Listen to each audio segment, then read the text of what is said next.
You're tuning into Black and White Sports on YouTube.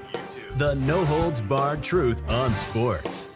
The main event starts now. I'm back. Rodrance for Black and White Sports 2. Let's talk about the XFL.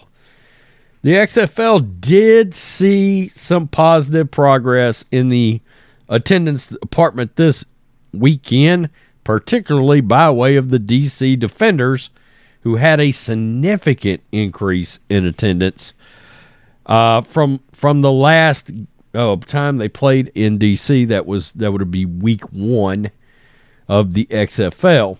All right, we do not have the ratings yet. They have not come out. Probably be tomorrow before those XFL ratings come in, television ratings. But look, for The Rock and for Danny Garcia right now, any kind of positive news about the league would probably be good. There's no word on the current scandal, if you want to call it that, that we thought was involving Quentin Dormady, the quarterback for the Orlando Guardians. They lost again. I can only imagine how Terrell Buckley is feeling today, because we know how he felt the week before when he said, I need new players because these guys don't want to freaking play, basically.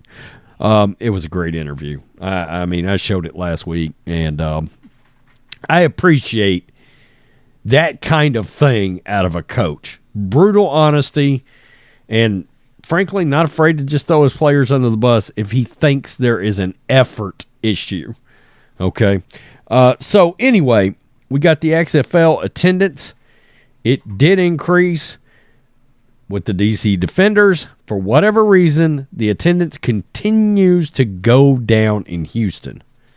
Now, I guarantee you, I've talked about this, The Rock did not expect the attendance to be bad in Houston. Okay?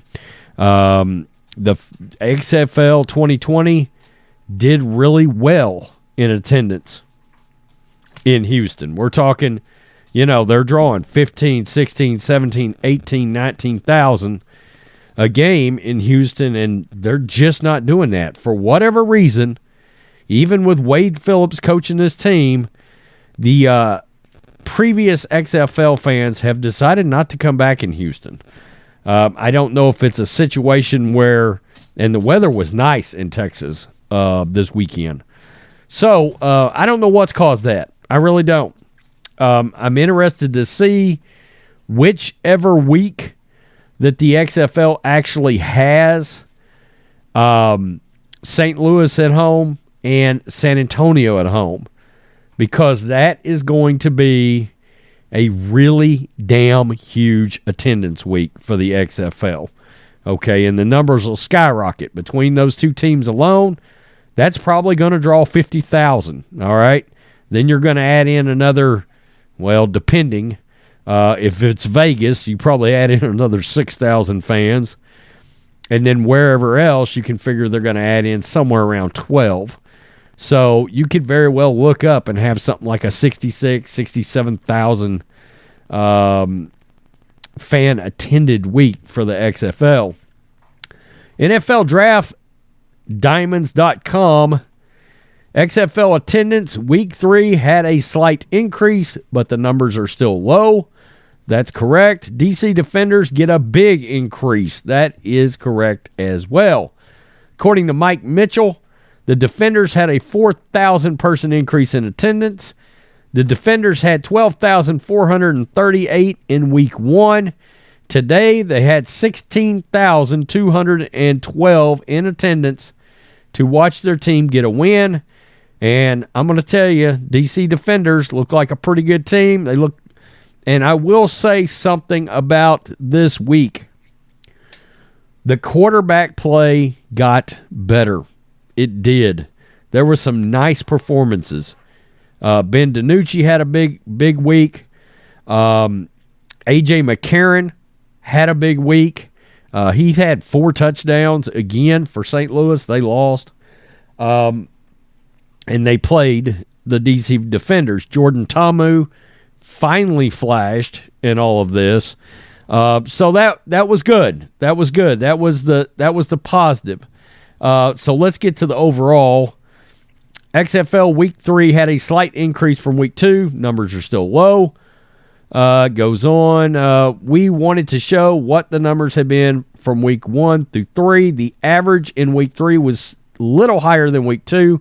Thanks to the DC Defenders, XFL had an increase in attendance. Why are other teams not increasing the numbers? We don't know. So, in the first week, there was 61,514 fans. Now, you're going to look at that and you're going to be like, holy crap. Well, San Antonio's going to draw. That's 24,285 fans, and that was the big difference. Average 15,379. Week 2 dropped all the way to 40,185. I said the big takeaway there is Seattle's attendance is down. And, they had a bad week as far as weather there. Vegas was horrible. Was horrible in Week 2. And it did not really get better in Week 3 there. It looks like the Vegas thing was a bad idea. Orlando has been the disappointing one. Orlando expected a big attendance. I guarantee you AAF did really well there. You know what I did not take into account, though, for Orlando? In Alliance of American Football, Orlando's coach was Steve Spurrier.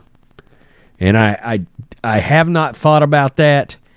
But in Florida, right, wrong, or indifferent, because I know he didn't have any real NFL success, in Florida, Steve Spurrier is a god. Okay, he is a football god and a football legend. And I don't know how many of those Alliance of American Football fans were showing up to watch a team coached by Steve Spurrier. I mean, I'm just being honest. It has not crossed my mind until just now that Steve Spurrier coached that Florida team. Houston, last week, 11,765. This week, okay, Arlington, 12,006. We don't know what's going on in Houston. We really don't. 11,309. They dropped by about 400 fans. Still pretty much even, okay? DC, up big, 16,212. Vegas's weather was better, but their attendance was not. 6,037, barely went up by about 15 fans. Total, 45,564, average 11,391. So, they were up overall in average by about 1,000 fans, a little over for the week. And very quickly, just a little look at the quarterbacks. Ben DiNucci, 7 touchdowns, 3 picks. Brandon Silvers, 7 touchdowns, 3 picks. A.J. McCarron, 7 touchdowns, 2 picks. So you got to think that these 3 guys are probably sort of leading the pack right now, with Brett Hundley sort of underperforming, Jordan Ta'amu not performing like we thought he might, Luis Perez, not performing like we thought they might. Luis Perez, Jordan Ta'amu were both large parts of XFL 2020, and Jordan Ta'amu was the second best quarterback in that 2020 league. So whatever has happened with Jordan Ta'amu, he's had a significant drop-off. Let's very quickly talk about a former NFL stud who I'm sure is wanting to get there. This is the Seattle Sea Dragons and the Vegas Vipers. Ben DiNucci to 1 Josh Gordon. Go for it. Hot! DiNucci takes a shot upfield to Gordon. My God. Backpedaling. Well, it's over. Wow. He put a little move, and those guys that guy's down, and then whoop. Oh, my God. Just brutal.